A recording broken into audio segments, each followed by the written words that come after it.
Hello everyone. So in my previous video I have explained how you can determine whether your data is normally distributed or not.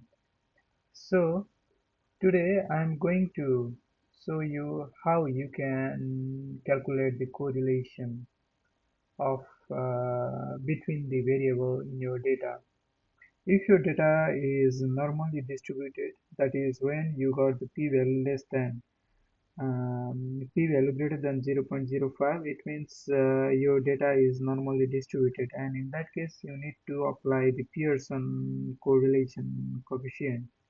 If your p-value is less than 0.05, it means your data is not normally distributed. In that case you need to apply Spearman correlation coefficient.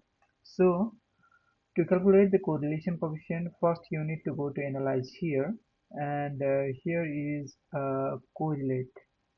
Just go to bivariate.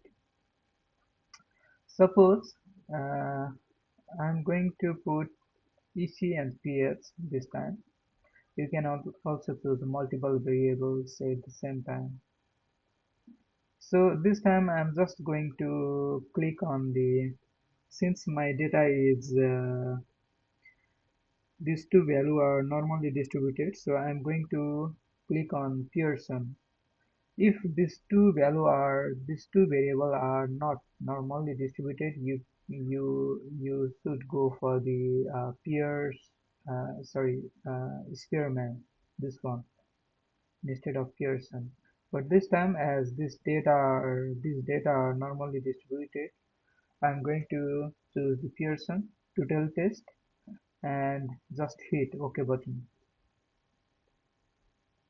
So you can see that the correlation between pH and pH is 1, which is obvious. You know that EC and EC is 1.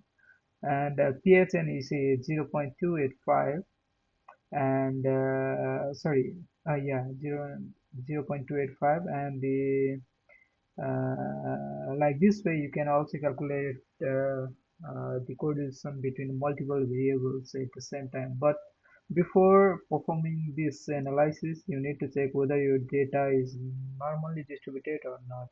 So for this, you can check my previous video. I am also going to paste the link of my previous video in the comment box below this video. So thank you so much for watching. I hope this video is very useful.